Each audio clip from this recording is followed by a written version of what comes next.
The only real issue that I can really pinpoint in the UFC at the current moment is that our champions are just too dominant right now, and that there's very few viable title contenders who will put on guaranteed good fights with the champion of their division. And just to the left of the screen right here, I like all of these mostly ranked contenders.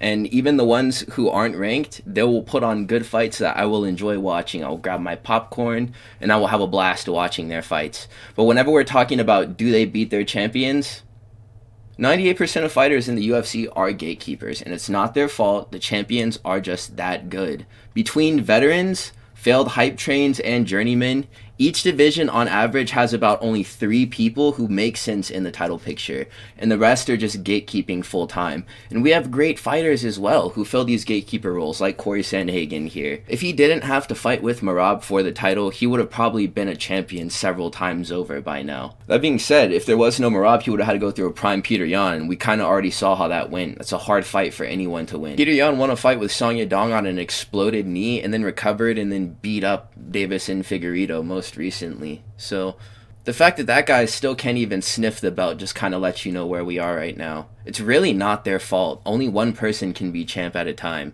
It's crazy how we have champions like Jamal Hill, ex-champions in their divisions, who we're just looking at like run-of-the-mill contenders now, because whenever they did win their belt, it was off of fighters like Glover Teixeira, and there's nobody who's competing at that level in the title pictures of any of these divisions now. Like, I was like 42, and he was very skilled. But he was an old man. It was like veteran skill. It wasn't young man, hungry lion skill. For the time that I was here for, Khabib was the first fighter that I experienced that made it so that you were a gatekeeper even if you didn't want to be. He forced his contenders to be gatekeepers, because for as long as he was champion, nobody was taking his belt. Context of what at the time Tony Ferguson versus Justin Gaethje meant to all of us during COVID, and then for Justin Gaethje to beat up Tony Ferguson the way that he did, and then to get absolutely dismantled by Khabib, just let me know how there were levels to MMA.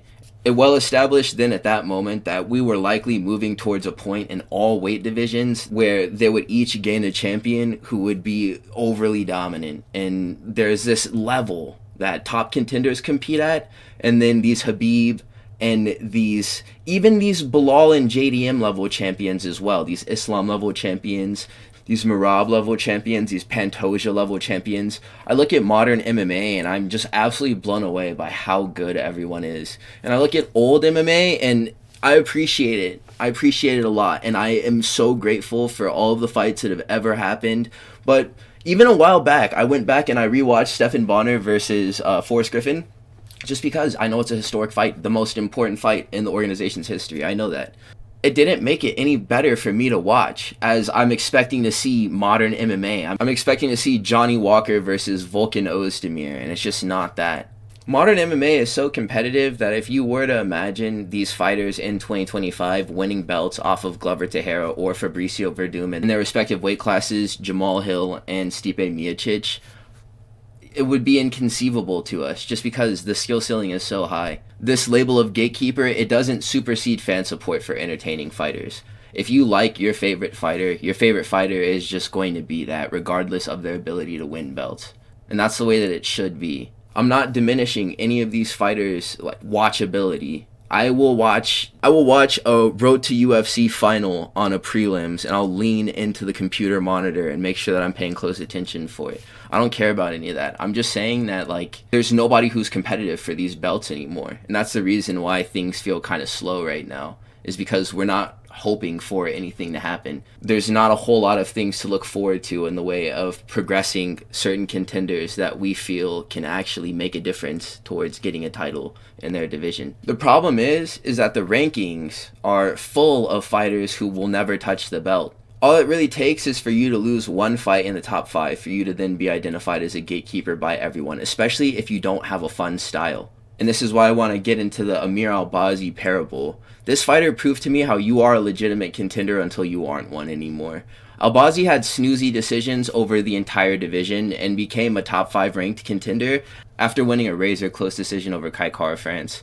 And even after beating Kai Kara France, we all hoped that he'd lose, and that doesn't really matter if he were to kept winning, but They gave him Brandon Moreno, which would have been a title eliminator. Granted, he won that fight, but he got beaten to near death. So as soon as that happened, everyone's mood kind of shifted towards him. You're not forced to be taken seriously because you have been beaten by someone else in the top 5. And now it'll take a fighter like Amir Albazi to completely reinvent himself in order to be taken seriously again in this division. Until he gets in the lab and shows off some one-shot KO power or starts kickboxing like Fiziev, he's a guy that we're waiting to get finished violently.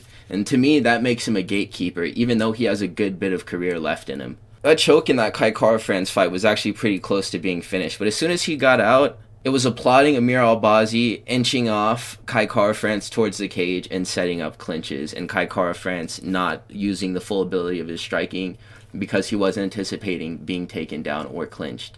And then he ended up winning a decision that way. And a recurring theme throughout these Amir Albazi decisions is that him and the guy that he would fight would never suffer any damage. That's Davison Figueiredo's little brother, Francisco Figueiredo.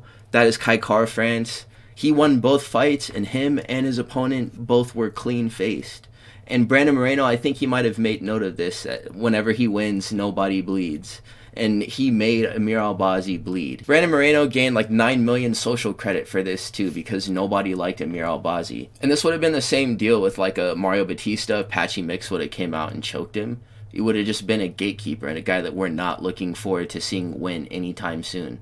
And a dude who's displayed that he can't beat a dude who he needs to win against in order to get to the title. So he stays where he is. As soon as you become a guy who fans are eager to see be fed to other prospects who they feel are more deserving of your ranking, you are a gatekeeper. So let's talk about, realistically speaking, the title contenders in each division who actually can win the belt. Because a lot of the top 15 is just banter throughout the rankings. And these are just the fighters that we have in the UFC. It's really nobody's fault that it looks this way right now.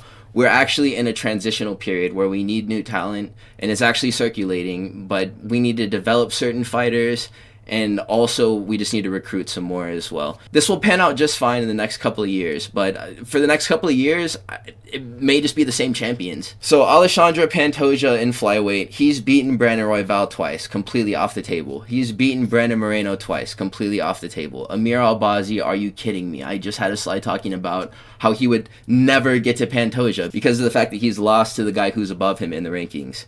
Kai Kara-France, he may actually win this belt. With a fighter like Pantoja, you're not going to outskill him for 5 rounds because he is so good. You have to knock him out. Kai Kara-France does have the ability to produce a sleepy KO in this division, so I would not put it past him. Tatsuro Taira, lost to Brandon Royval, no stand-up threat. Only thing that he can really do is grapple, and from bottom positions, he was losing those, and that's really his specialty.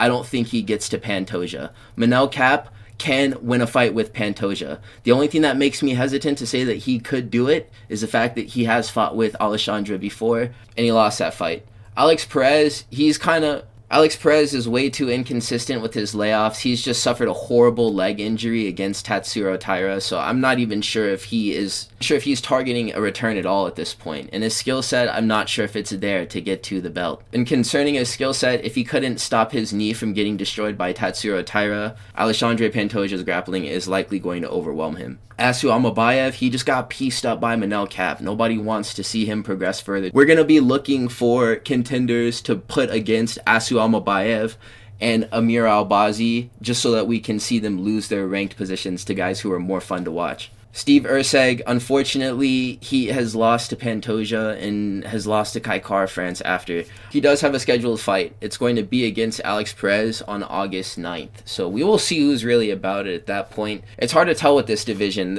A lot of these fighters are just in a dead end because of how skilled Pantoja is. And both of these fighters could be considered in the same boat as far as that goes. They've already proven that Pantoja is just a different animal. Joshua Van does have potential. All he needs to do is beat Brandon Royval, but that's a big ask, and I'm not sure if he does it. I think that he still deserves mention though. Very good boxing on him. He can go band for band with Pantoja on the feet. He can maybe put belt to Pantoja on the feet as well because his boxing is very technical and he has good power too, Joshua Van.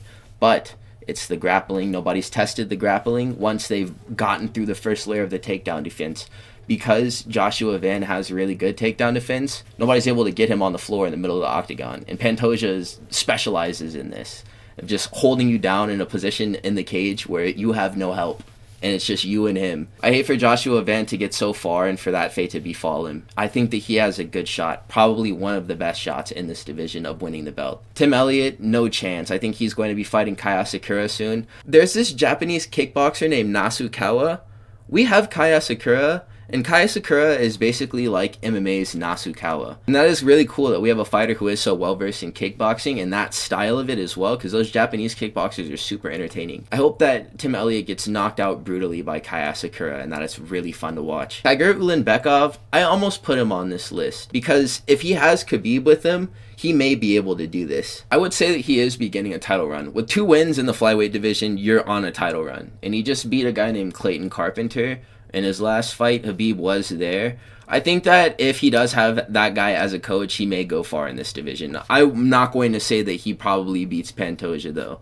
And I wouldn't even say that the fight is going to be competitive. Khabib would just be able to tell him exactly what to do in all positions. And that would naturally have its advantages against any opponent, just because Khabib knows so much about fighting. Sometimes a guy knows what to do without physically being capable of doing it. And I feel like if Tagirulin-Bekov moved through this division, he would find himself in a position just like this one. And that's unlike Ramazan Timarov, who's a little steamboat powerhouse. This guy can go right to the top. I hope that they can both beat Pantoja, man. That would be the good ending for Flyweight, is if those 2 contenders at the end of the screen there are both good enough to beat Pantoja and they end up fighting each other. That would be such a sweet fight. And Joshua Van can wrestle. These are the 3 best outcomes. That would be the sickest matchup ever, man. Bruno Silva, he's fodder. We just saw what Joshua Van did to him. And Kaya Sakura, he needs a ground game, but as a striker, he is amazing. There's really only 4 dudes in the top 15 who can compete with Pantoja. And there's an asterisk next to a couple of them. In Bantamweight, the title contenders for Merab are actually no one. Merab must either challenge for a second belt or reproduce asexually and fight his clone to the death. These are his only options at this point, and it looks like he's going to go up and challenge for another belt. I saw this one Ilia Topuria interview where he was talking to the interviewer, and he said that he was having a conversation with Merab, and he was saying, all these guys that I'm beating, you know you can just go up and beat them too, right? Like, you can win these fights. And that really made me think, holy crap, Merab can win those fights. He probably could go up and have a really competitive fight with Volk, and he probably beats Max Holloway. Volk might actually be a nightmare matchup for him, and he would never fight Ilia Topuria because I think he knows. But going through the top 15, Sean O'Malley, we just saw this guy got finished by Merab. That's never happened before. Sean O'Malley's the #1 contender. He's also the #1 guy getting caught in ninja chokes by Merab, which is dumbfounding. Not because I don't believe that he can do it, it's just because he doesn't. And in that fight, he was supposed to get knocked out. I was reading through the script before they walked out. That wasn't supposed to happen. Umar Nurmagomedov, Merab has already beaten that guy too. Peter Yan, Merab has already beaten that guy and will beat him again. He's asking to beat Peter Yan again. He's calling for all of these dudes in rematches on social media, saying that they're easy work and that he wants to fight them again for the free payday. And he's not just talking, bro. He really means it. He will beat all of these guys again. Corey Sandhagen, he's next, and he's going to lose this fight unless he can pull off, I don't know what he needs to do to win. I feel like against Merab, you have to knock him out. And Corey Sandhagen isn't the knockout guy. At least not conventionally with like a 1 and a 2. He has to do something extra like a wheel kick or a jump knee. Or I just don't see his path to victory. I don't see anyone's path to victory. Song Yadong is not beating Merab. Davison Figueiredo is not beating Merab. Marlon Vera is not beating Merab. Dude, look at all these fighters. Mario Batista, they would have a competitive grappling matchup. Merab looks like a more refined striker at this point. And it was some goofy style of striking that he was using in a fight with O'Malley. But he's basically chasing you around the cage. And I don't know if you guys experience it as well. I may just be a chicken, but whenever somebody is chasing me, I get like this giddy feeling. I think the same thing was happening to Sean O'Malley against the cage, and he was like tripping all over himself, and he looked like a baby deer that was just born. Merab is just going to chase all of these guys around the cage, and they're going to be fumbling around, trying to get their footing so that they don't get taken down, and it's just going to happen anyways. Merab Dvalishvili is going to Mario Batista if they fought.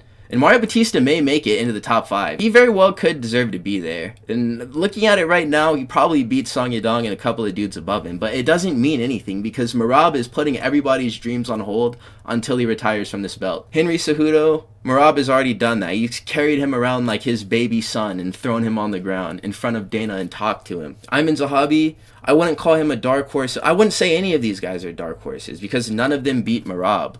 Kyler Phillips does not beat Merab. Marcus McGee, this is the guy who Peter Yan is supposed to punch a hole through and then do the Poeton emote on. Vinicius Oliveira, this is another fun contender that I like. And it just sucks that, I don't want to say it like this, but it kind of feels like this talent is kind of going to waste for as long as this guy holds the belt. And it's not going to waste for him to hold the belt because he is giving us really good fights. But as far as all of these other contenders are concerned, the best that they can hope for is the top 5 because who's beating Merab? The featherweight title challengers in the top 15, a lot of these guys Volkanovski has already beaten. The only guys that I think can beat Volk in this division, oh man, I'm not sure if this is even like a racy opinion or if people are gonna heavily disagree with me for saying this. Ilia Topuria, the reason why I use the PNG of him with the belt still there is because even though he vacated, he can go and get this title whenever he wants it. And I'm talking about these fighters, like, you know, they may have a chance against these dominant champions. We've seen this fight play out before. Ilia Topuria can go and do the same thing again if he wants to. He just doesn't, so he's not going to right now. But if we are looking at the rankings, number 3 is Ilia Topuria. That's a guy who can beat Volkanovski and can knock him out clean.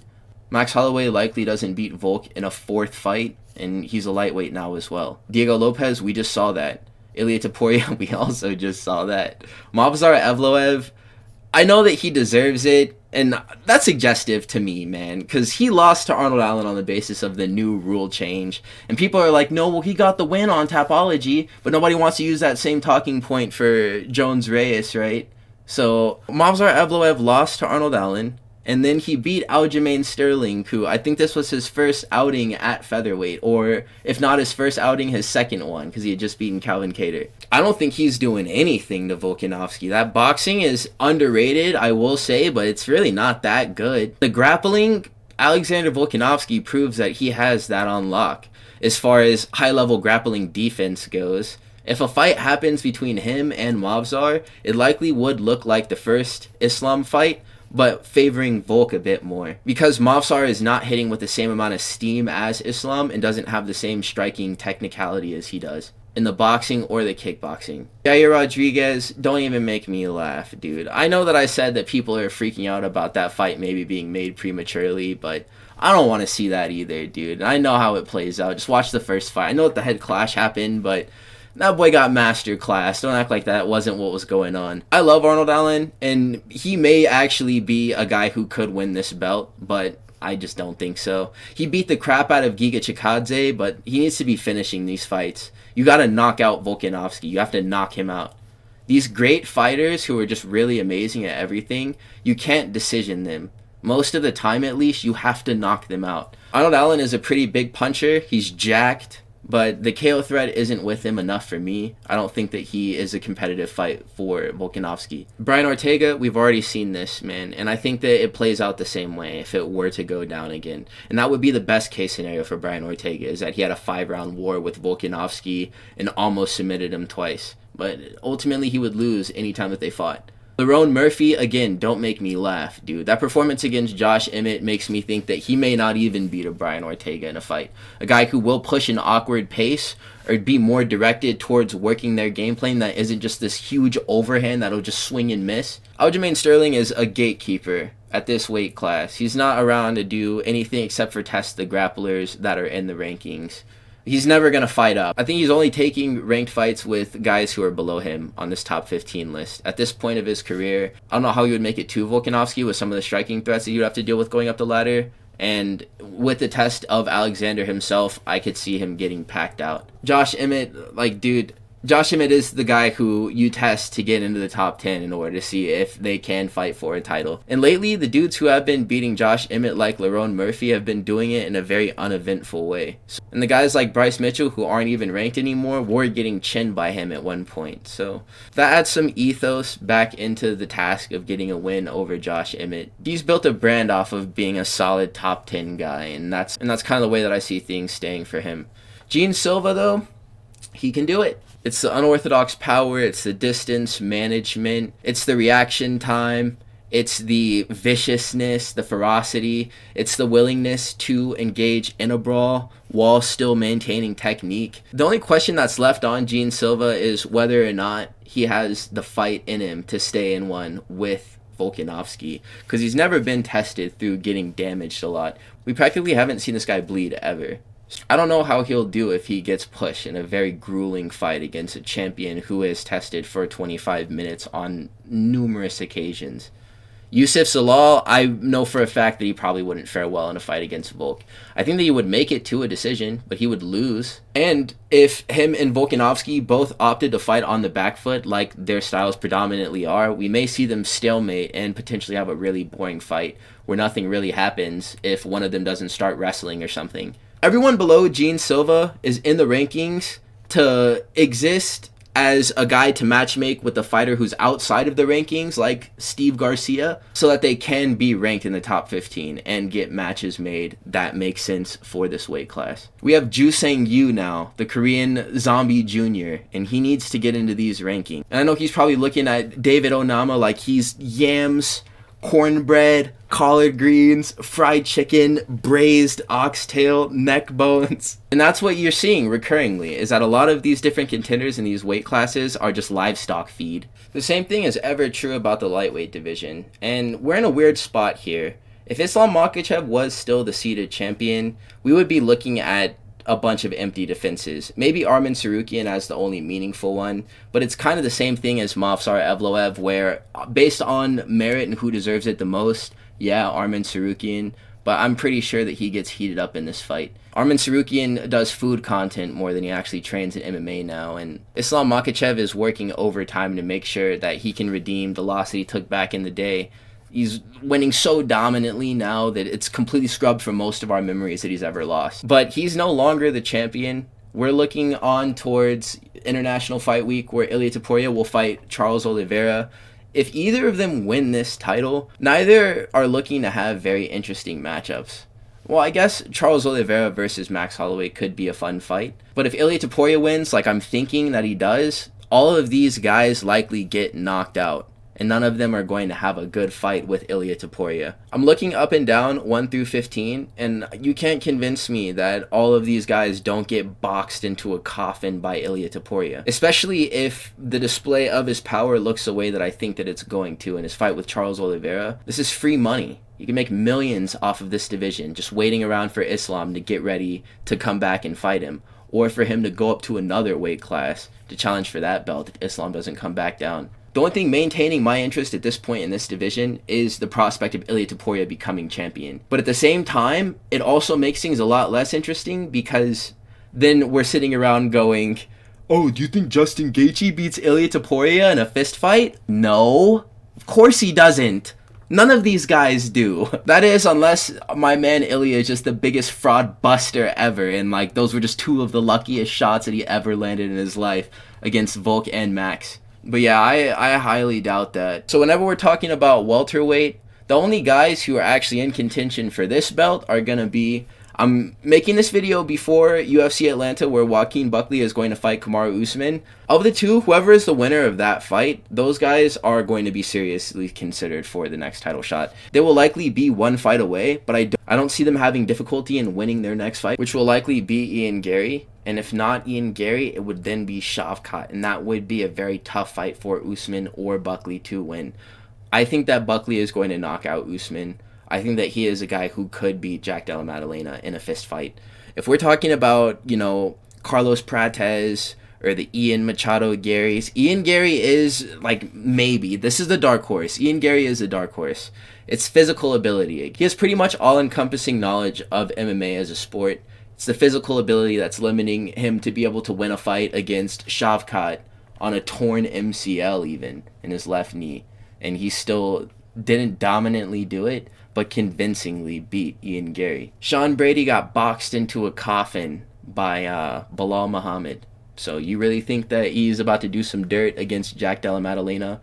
Or he's strong enough to complete a takedown against Jack Della Maddalena, who was fighting off Bilal Muhammad, who we know is likely a stronger wrestler than Brady. Shavkat is one of those guys, man. He just needs to stay healthy. And if we get a healthy Shavkat back in the UFC competing, my goodness, dude. This dude could have already been champion. There's a good chance that if he never hurt his knee and stayed healthy, he would have beaten Ian Gary and then immediately gotten scheduled to fight with Bilal. And if Bilal never got that toe infection, we could have seen Shavkat been champion for probably 2 years at this point. It's just unfortunate the way that it goes sometimes. Leon Edwards is food for the top 5.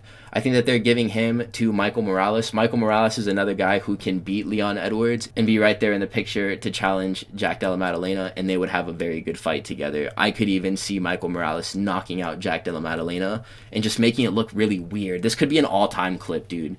Michael Morales versus Jack Della Maddalena would be a very good fight. Because a facet of Michael Morales' game is wrestling, Jack Della Maddalena is a very good counter wrestler, and both are very good at boxing. So we may just see a Golden Gloves final. Kamaru Usman, as I stated before, all he really needs to do is get past Joaquin Buckley. And if he is able to do that, then this is a guy who could beat Jack Della Maddalena. We know Usman's skill set. We know he is elite. And if he proves to still be elite, then he can compete with the best in this division. Ian Machado Gary, as I mentioned before, it's really just the fight with Shavkat, dude. He fraud checked Prates. Prates is definitely never going to make it to the belt. I don't think he needs to give up smoking or whatever he needs to do. He needs to make some changes. But he can put on some fun fights around the rank that he's in. If he fought Kevin Holland or Stephen Wonderboy Thompson, those are banger matchups. Even him versus Jeff Neal, who he was supposed to fight instead of Ian Gary, that would still be a fun fight. But that's really what we're looking at welterweight now. Outside of these 4 contenders, we'll call it, I don't think that anyone else has the potential to make it to the point where they're challenging for the belt again. And if we're talking about winning the belt, especially not anyone who's not one of these 4 people. In middleweight, Dricus du Plessis only has 2 threats, and one is significantly greater than the other one. It's Khamzat Chimaev and Nasruddin Imavov. Khamzat Chimaev is going to come out and try to choke DDP as fast as he can. And if he is able to successfully speedrun my South African brother, I do not know what I will do. I will be very emotionally distressed. I will need to press my life alert. But the reason why I'm making jokes about it is because I don't think it's going to go like that. Dricus du Plessis isn't the type of fighter who you just bully. He's going to have something to say about it, be it in the stand-up and doing some damage to you on your entry before you get the takedown, or in defending it. He's very physical, so you're not just going to outmuscle him for free. At least you're going to have to work a lot. He knows positions as well and is a very good wrestler and grappler in general. I think that he will have an answer for Khamzat on the ground and will at least be able to stand. And on the feet, this is 2 different worlds. Dricus du Plessis is going to take Khamzat Chimaev to school, but this is a guy who can still win the belt because he is grappling Mike Tyson for MMA. Nasruddin Imavov is not the same level of threat as Khamzat Chimaev is in the one area of MMA that is grappling, but he does have some pretty sneaky power, some very stiff punches. He knocked out Israel Adesanya, and that's a big deal, man. Decent power on Imavov. He got Cannonier out of there too. I like his odds of being able to place one shot that just so happens to knock out Dricus. And I feel like of all the people in the division right now who are making a run towards the belt, he has the knowledge of grappling positions and the stopping power that would be required to win a fight against Dricus du Plessis. Reiner de Ridder is another guy who will have a good fight with DDP if he does make it there, but I don't think that he would be able to dominate Dricus du Plessis. I think that he would be getting hit too much, and his damage output would not be able to match Dricus du Plessis on the level of the type of reactions he'll be able to elicit through unleashing combos and single strikes.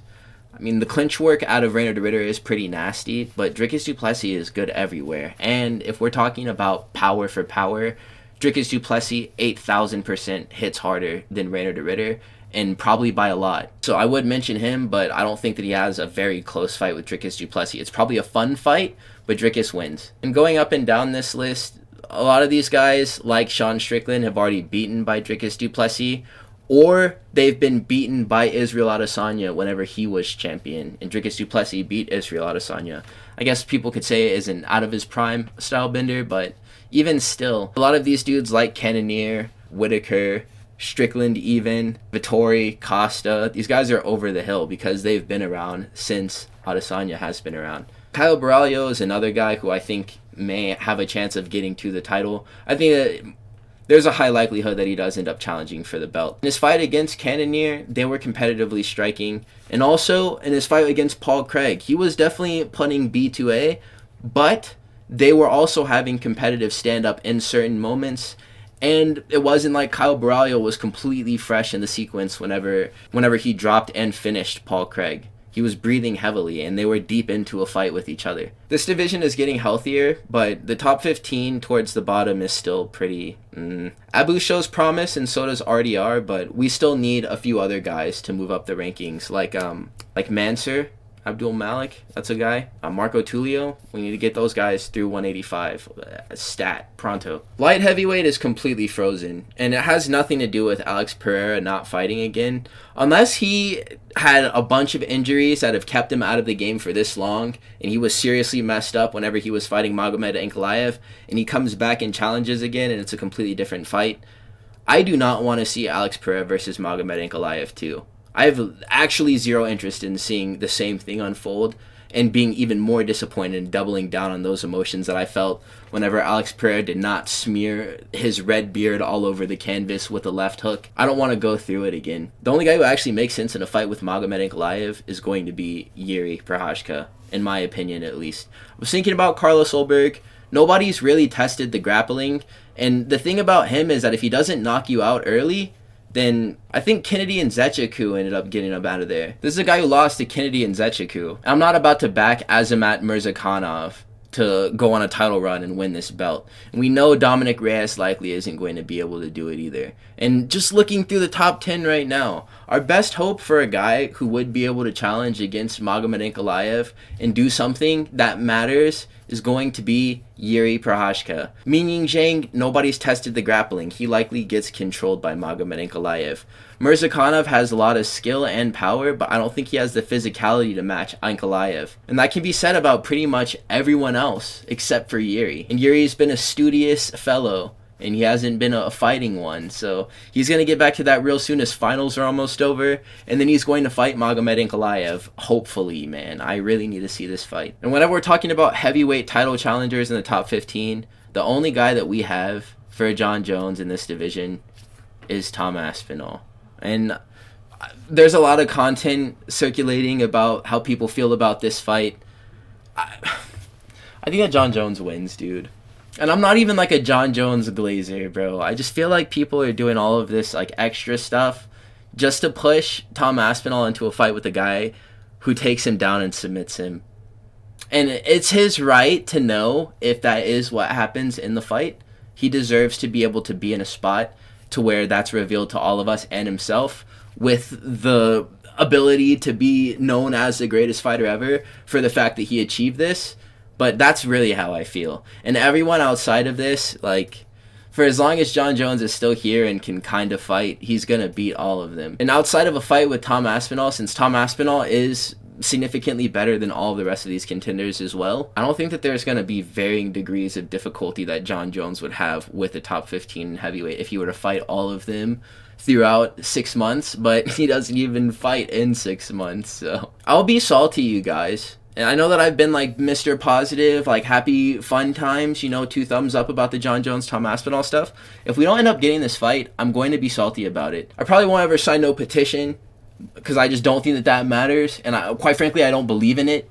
But listen, I will be salty. I won't be in no comment section talking about some like Strip Jones or some of you sick fuckers talking about grape emoji and then Jones. Yeah, I know what you are. Don't come over here with that, man. But yeah, we need this fight, and that's a known fact. If you do have the top 15 fight each other under the belt, then you get some fun performances sometimes. Other times you get Volkov versus Gane too. Which, I mean, even though we all feel like Volkov won, that fight sucked, bro. It's just none of those guys are hunting for the title because the champion isn't even taking them seriously because they know themselves they're not even serious threats for the belt. So I do want to thank you guys for sticking around to this point in the video if you did make it. Please do like, comment, and subscribe. We're going up so fast. Thank you guys. I'm just going to keep on pumping out the content. So I will be back soon. Good fights this weekend. Stay tuned, fellas.